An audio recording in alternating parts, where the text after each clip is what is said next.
kilima kitakatifu ni mahali ambapo panaitwa ni hema au maskani ya Bwana. Hema au maskani ya Bwana. Hiyo imekaa sawa? Kwa nini nikasema kilima kitakatifu ni hema ya Bwana? Niko sahihi? Maskani ya Bwana, niko sahihi? Twende sura 24.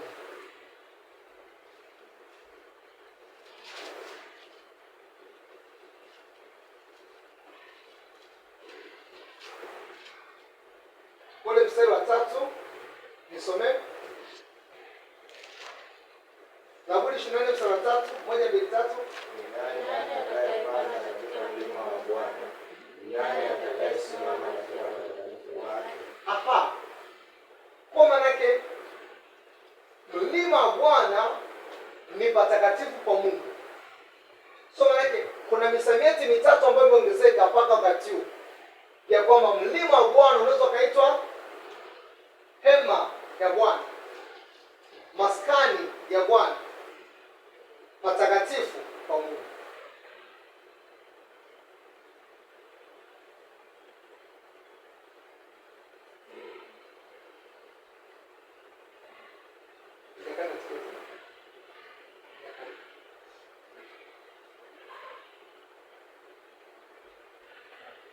So manake tumesema mlima wa Bwana unaweza kaitwa, ya kwanza, hema ya Bwana, maskani ya Bwana, patakatifu.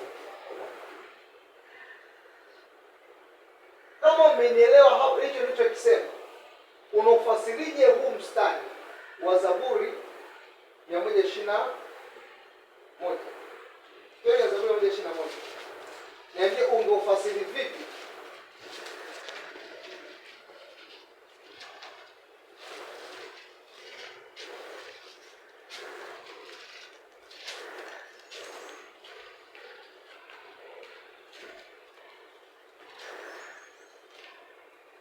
Nisomeni mstari wa kwanza.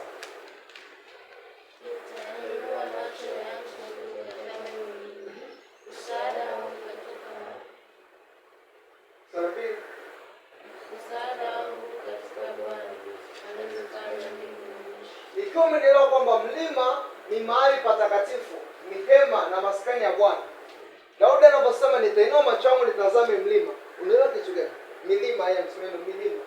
Unaelewa kitu gani?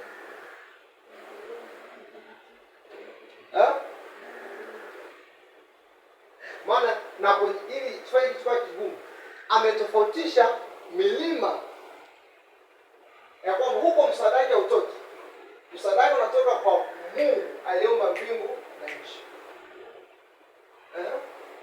Tumeona leo kuelezea na mahusiano na Mungu. Okay. Musa anapata wazo la mlima wa Mungu kwa mlima, kwa ni mahali ambapo Mungu anakutana na watu wake. Kwa nini hekalu au hema au maskani ito mlima? Unafikiri kwa ni kwa ajili ya Wayahudi pekee yao?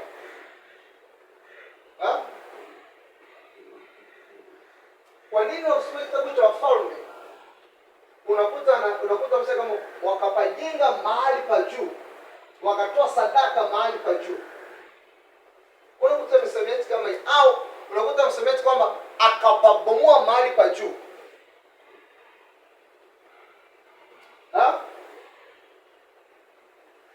Manake hata wao ambao si Mungu ila wanapewa heshima kuwa miungu, bado nao walikuwa wanatolewa sadaka na mahekalu yao walikuwa wanajengwa juu ya milima.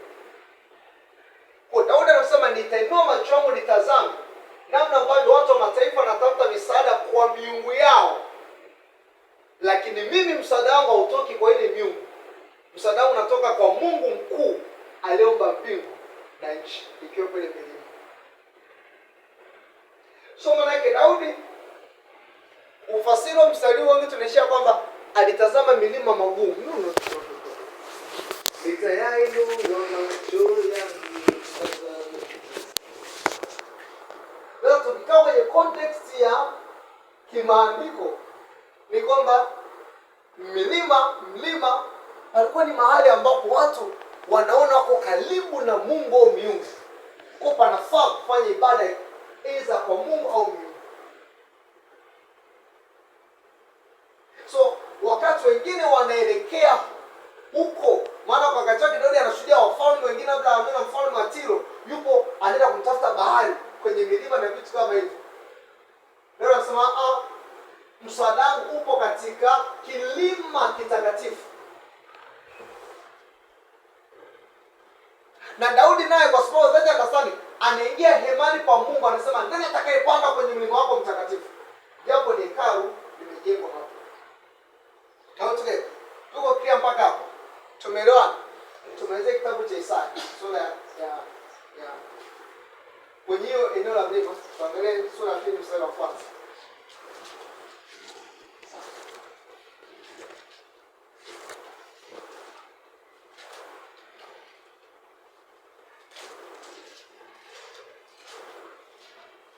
Mstari wa 2, Isaya 2:2 anasemaje? Utakuwa katika siku za mwisho, mlima wa nyumba ya Bwana utawekwa imara juu ya milima, nao utainuliwa juu ya vilima, na mataifa yote watauendea makundi. Sasa kama umeelewa nilivyofasia, anasema hivi, mlima wa nyumba ya Bwana utawekwa imara juu ya milima, nao utainuliwa juu ya vilima. Nini kinachomaanishwa?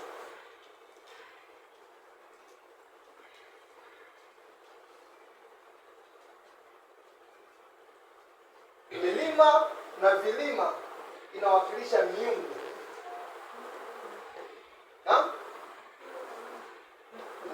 So manake Mungu, okay, sasa sikize vizuri. Vilima na milima inawakilisha miungu, si ndio? Na kila taifa lilikuwa na miungu yao wanaoiabudu. Wafilisti walikuwa wanaabudu Mungu anaitwaje?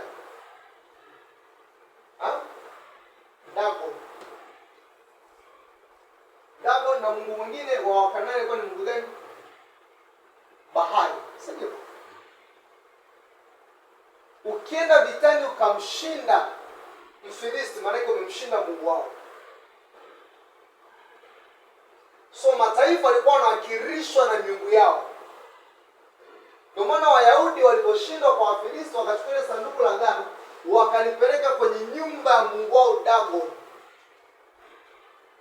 kama kumuonesha kwamba asante Mungu umetupa ushindi dhidi ya Yahweh the warrior. Okay. Wakati sanduku linaingia Israel, palikuwa na kelele kubwa. Wafilisti walisemaje? Wakasema hii ndio miungu iliyowapiga Misri mapigo makubwa. Hello? So maana anasema nyumba ya Mungu itainuliwa juu ya vilima na milima, manake Mungu atawatukuza watu wake juu ya miungu na watu wa mataifa, sababu ile miungu inawakilishwa na vilima na vilima, kwa miungu bado inawakilisha mataifa. Hello? Lakini nataka nimsomee tu kwamba mlima wa nyumba ya Mungu. Tuko poa paka. Kwa tumeongeza msamiati wa tatu. Maskani ya Mungu unaweza kuitwa mlima. Hema ya Mungu unaweza kuitwa mlima. Watakatifu wa Mungu unaweza kuitwa mlima. Lakini pia nyumba ya Mungu inaitwa mlima. Tuko sawa mpaka? Tuna kitabu cha Ezekiel sura ngapi? 28.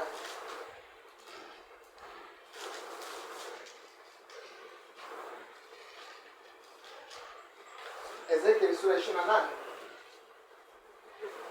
Mstari wa 13 anasema hivi: ulikuwa ndani ya Eden, bustani ya Mungu. Nishato hapo. Ulikuwa ndani ya Eden, bustani ya Mungu. Twende mstari wa 14. Wewe uliye kerubi mwenye kutiwa mafuta ufunikani, namna nilikuweka hata ukawa juu ya mlima mtakatifu wa Mungu. Nikisema nalikuweka uwe katika maskani ya Mungu. Utakuwa nimekosea?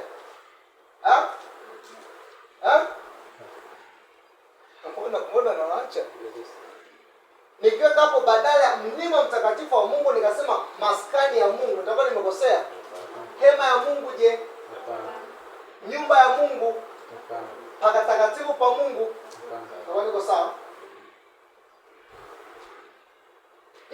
Anasema hivi mstari wa 13 sasa.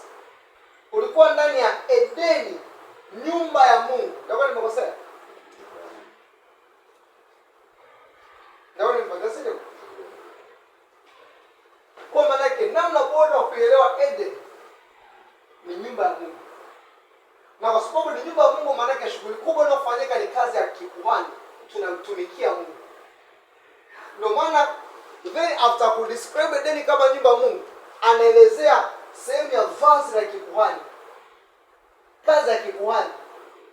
Maana yake kazi kubwa ambayo inafanyika kwenye nyumba ya Mungu ni ukuhani. Au tunafanya ufalme. Ukuhani. Si ndio? Ilikuwaje pale ambapo mfalme Uzia ambaye ni mfalme alipoingilia majukumu ya kikuhani kwenye nyumba ya kifalme? Kwenye nyumba ya Mungu aliyojenga Solomon, nini kilitokea? Akapata ukome. So manake kwenye nyumba ya Mungu jukumu kubwa ambalo linafanya ni ukuhani. Hello. Wale ambao hawajui hilo, tulikuwa tumejifunza kwa undani, okay? Tulikuwa tumejifunza kwa undani kwa habari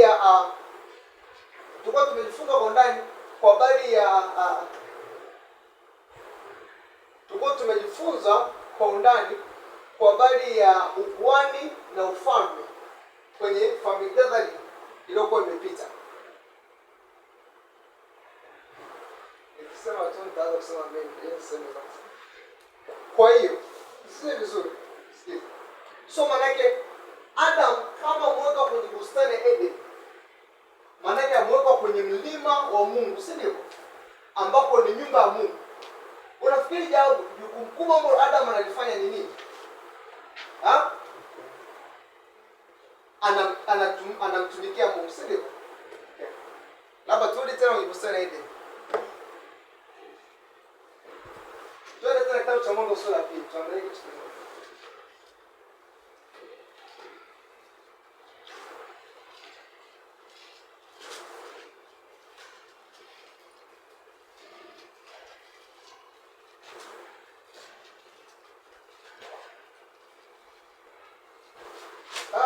Mtembeo wa roho. Tunaelewa tu. Ndio msije la kama. Mungu atawanye kwa kusanya itakuwa ni kazi. Kama mkiniacha hapa. Haya. Watu wengine wamekimbia. Hapa sio ni watu.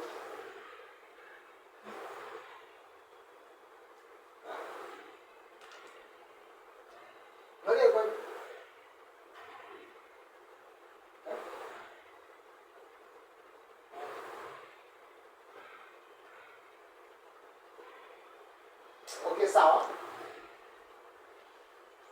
Twende ule mstari ngapi? Twende ule mstari wa sema mbona pointi imetoka? Okay, sawa. Twende mstari wa 15. Bwana Mungu akamtoa huyo mtu akamweka katika bustani ya Eden. Mlima mtakatifu wa Mungu. Liko sawa? Nyumba maskani hema ya Mungu. Liko sawa? Ailime na kuitunza. Ailime na kuitunza. Tumeona msamiati kutunza. Kutunza. Kutunza. Neno la Kiebrania ambalo limetumika kuelezea kwamba jukumu la Adam ilikuwa ni kuitunza bustani.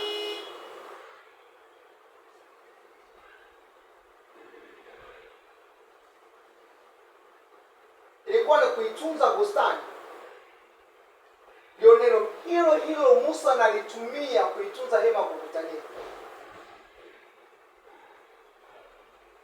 Unakwenda sasa amelitumia kwa mara nyingi. Ukienda kwenye Strong Concordance Research unagundua wale alikuwa na jukumu la kuitunza hema ya kukutania.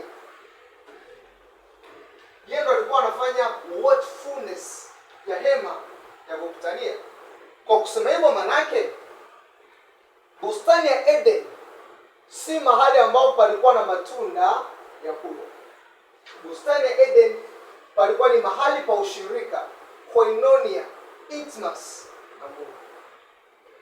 Kama ambavyo tumeona kitabu cha Wimbo Ulio Bora kimetumia lugha ya matunda kuonesha intimacy, sexual intimacy kati ya mme na mke. Wakati Musa anatumia the same language ku describe intimacy ambayo Mungu alikuwa ushirika wa karibu na karibu zaidi ambao Mungu alikuwa anahitaji kuwa nao na wanadamu. Hakuna mtu anayeweza kuwa karibu na mtu kuliko mke wake au mume wake. Huyo ndio mtu wa karibu zaidi kwako kuliko mtu mwingine yote yule. So manake Musa alipotafuta lugha ya wazi ambayo inaweza angalau ika make sense to you ya kwamba namna gani Mungu alipokuwa na yatamani hayo mahusiano kuwa karibu na wewe, anatumia the same language, neno mjua. Okay? Bila shaka hapo tuko sawa. So manake tunatafsiri bustani ya Eden kama nyumba ya Mungu, hema ya Mungu, maskani ya Mungu, ambapo Adam anafanya majukumu ya kikwani, anatumika mbele za Mungu. Ni kama kusema kwamba anakuwa ni mhudumu wa mahali patakatifu. Hapo huyo mhudumu wa mahali patakatifu kwa Mungu ameitwa kama kuhani kwenye kitabu cha kuanzia Kutoka na kuendelea. Na au wanyama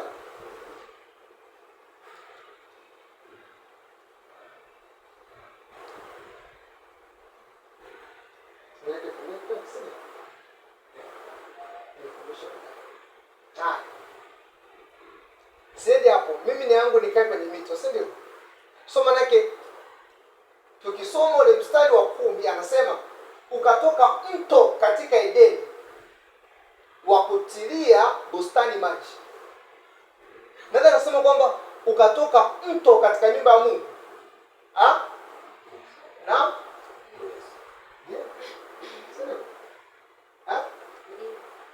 Kama nasema ukatoka mto katika Edeni wa kuitilia bustani maji. Na then alisema tu katia bustani maji, baadaye anasema hivi, na kutoka hapo kugawanyika kuwa vichwa vinne. Jina la kwanza ni Pishoni, ndio unaozunguka nchi yote ya Havila, ambapo kuna dhahabu, na dhahabu ya nchi ile ni njema. Huko kuna Gedora na vito Shahamu. Na jina la mto wa pili ni Gioni, ndio unaozunguka nchi yote ya Kushi. Na jina la mto wa tatu ni Ibileki, ndio unaopita mbele ya Ashuru, na mto wa nne ni Frati. So manake mto umeanzia Eden unatoka, si ndivyo? Unapita across the nations. Umeona mpaka hapo? Kwa hiyo kwa study ambayo tumeifanya juu, manake Eden ni nyumba ya Mungu, si ndivyo? Maana kwenye nyumba ya Mungu mto unatoka. Ete? Tuko sawa? Hapo unaelewa vizuri? Okay. Haya. Sasa mtazamo unaelewa. So manake kuna mto unatoka kwenye nyumba ya Mungu ambao ni Eden. Maskani ya Mungu ambao ni Eden. Anasema ukagawanyika kwenye vichwa vinne. Mto unatoka nyumba ya Mungu. Okay. Nisikize vizuri. Jambo maalum kwenye bustani ya Eden ni nini? Uwepo wa Mungu au utukufu wa Mungu, Shekinah glory. Huo mto ambao unatoka kwenye Eden unapita kwenye mataifa. Ni nini? Na maji. Glory is the presence. So nani ni mto? Mungu mwenyewe. Kwa maana Mungu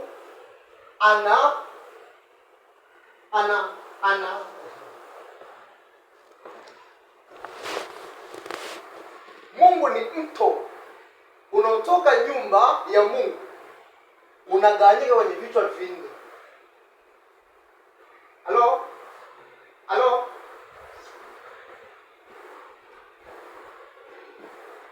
Hapa nishangaa. Ndio tuestablish theolojia kwamba Mungu ni mto. Tusitumie kitabu cha Zaburi wakati tutumie kitabu cha Isaya.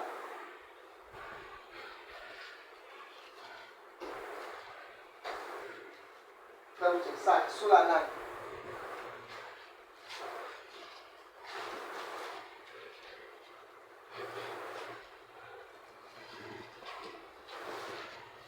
sura ya 8.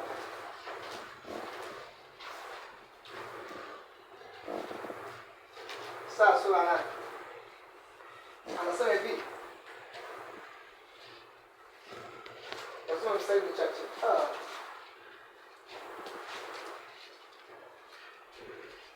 Ule mstari wa 5. Anasema hivi. Kisha Bwana akasema nami mara ya pili akaniambia, kwa sababu watu wao wameyakataa maji ya Shiloa yapitayo polepole. Wameyakataa maji ya Shiloa yapitayo polepole. Yasome maneno. Wamekataa maji ya Shiloa yapitayo polepole. Soma maneno. Wamekataa maji ya Shiloa yapitayo polepole. Aha. So anaendelea na kufurahi kwa ajili ya Resini na huyo mwana wa Lemalia.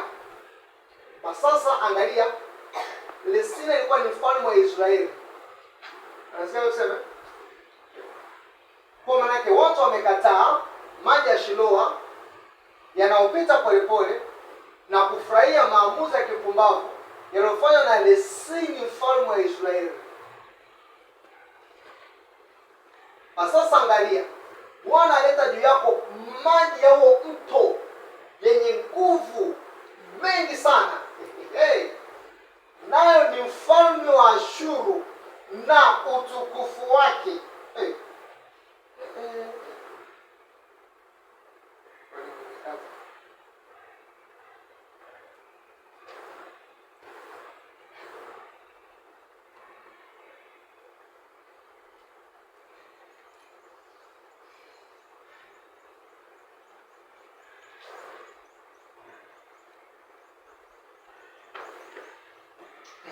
Rekoda moja rekebisho. Okay. Kwa maana yake basi sasa Bwana ataleta juu yako maji ya huo mto yenye nguvu mengi sana. Nayo ni Ashuru, mfalme wa Ashuru. Zingatia. Naye ni Ashuru, naye ni mfalme wa Ashuru na utukufu wake wote. Naye atakuja na kupita juu ya mifereji yake yote, atafurika juu ya kingo zake zote. So manake Mungu anaruhusu mto uharibifu ambao ni mfalme wa Ashuru na nguvu zake zote anavamia Israeli. Kwa nini? Wameyakataa maji ya Shiloa yanayopita polepole, ambao hayo maji ya Shiloa ni Mungu mwenyewe. Maanake hivi, wamekataa msaada wa Mungu na kutaka msaada wa kibinadamu, hivyo Mungu anaruhusu uharibifu uwafikie. Hilo wajue ya kwamba waliumbwa kumtegemea Mungu wala si kujitegemea. Tunajifunza hivyo? Ano? So maanake mto wenye nguvu hapo ni mfalme wa Ashuru. Mungu ni maji ya Shiloa yanayopita polepole. Na ili ujue kwamba ni huo muktadha ule mstari wa 8 anasema naye atapita kwa kasi na kuingia Yuda, atafurika na kupita katikati, atafika hata shingoni, na kule kuyanyosha mabawa yake kutaujaza upana wa nchi yako. Emmanuel. Neno Emmanuel tunalikuta tena sura ya 7 mstari wa 14. Anamwelezea mtoto ambaye anazaliwa kama ishara ya kuanguka kwa Israeli. Anaitwa Emmanuel. Mtoto ambaye anakuwa kama ishara ya kuanguka, kama kutimia kwa nabii ambazo zinahusu hukumu ya Mungu juu ya Israeli, anaita Emmanuel. Ambayo mtoto kifuatilia vizuri alikuwa ni mtoto wa Isaya. Kwa maana nataka kuona hapo Mungu anaitwa mto, maji ya Shiloa yanayopita polepole. Halo? Umedaka hiyo? Tuli kitabu cha Mwanzo. So manake Mungu ni mtu ambao unaendelea kutoka mahali pa uwepo wake, ambao anatoka ikiwa na utukufu wake mwingi across the nations.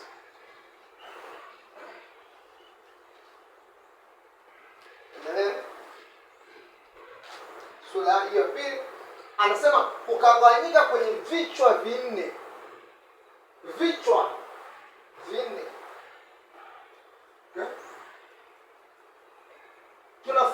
matumizi ya neno vichwa, right? Also tunafahamu matumizi ya neno nne, si ndivyo? Kwa nini compass nini? Dira ina pande nne? Unafikiri kwa nini dunia ina pande nne?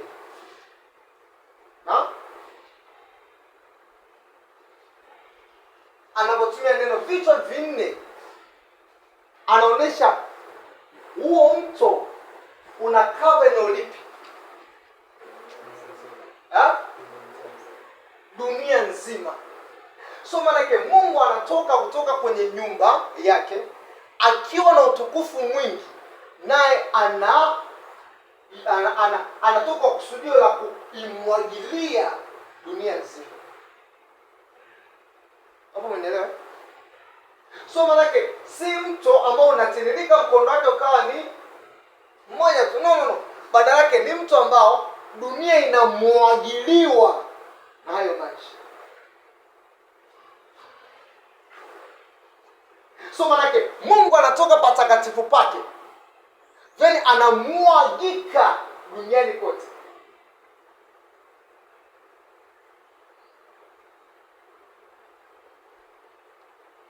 Ambapo tunakufundisha hapo mbele, tazungumza vitu viwili,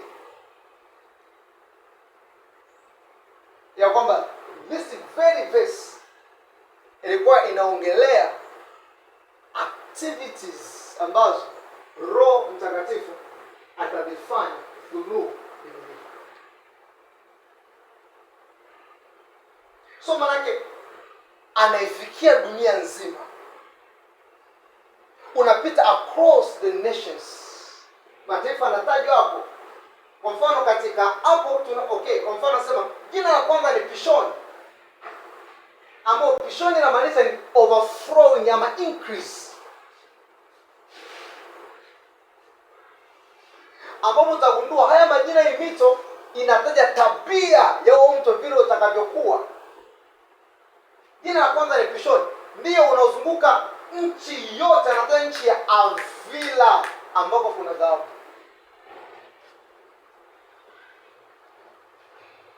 13. Na jina la mto wa pili ni Gihon, ndio unaozunguka nchi yote ya Kushi. Kwa kuna Avila, kuna Kushi.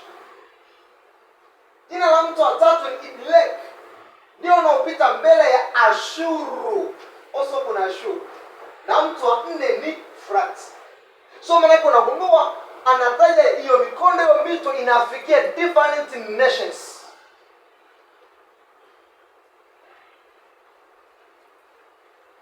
Na usisahau wakati wa Musa kulikuwa hakuna mataifa mengi kama wakati wetu.